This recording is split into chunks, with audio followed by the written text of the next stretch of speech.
హిందువులలో ఎన్ని దేవతలు ఉండ్రు? ఎంతమంది దేవుళ్ళు? 3 కోట్లు ఉండ్రా? ఎందుకున్నాయి? పెళ్లి చేసుకోవడానికి హనుమంతుడు ఉన్నాడు, 2 పెళ్లిళ్ళు చేసుకునేటోనికి ఇంకొక ఆయన దేవుడు ఉన్నాడు, మందు తాగేటోళ్ళకి ఓ దేవుడు ఉన్నాడు, ఎల్లమ్మ, పోషమ్మ, మైసమ్మ, కళ్ళు కొయ్యాలి, కోడి కొయ్యాలి అనేటోళ్ళకు ఉండ్రు, పప్పన్నం తినేటోళ్ళకు కూడా దేవుడు ఉండు. అవునా? అన్ని రకాల దేవుళ్ళు ఉన్నారు.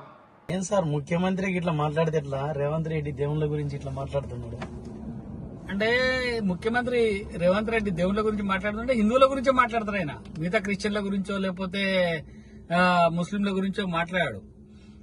రేవంత్ రెడ్డి హిందూ దేవతలను హిందువులను కించపరచడం ద్వారా మిగతా మైనారిటీల మెప్పు పొందడం కోసం చేస్తున్నటువంటి ప్రయత్నం. దాన్ని హిందువులు కూడా అర్థం చేసుకోవాలి. ఎందుకంటే ఇది రేవంత్ రెడ్డి ప్రయత్నం కాదు, కాంగ్రెస్ పార్టీ ప్రయత్నము.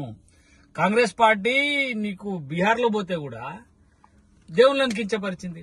సేమ్ కాంగ్రెస్ ది బీఆర్ఎస్ ది రెండు ఒకే రకం. మన కేసీఆర్ గారు ఏమన్నారు, కరీంనగర్ పోయి హిందూ వాళ్ళు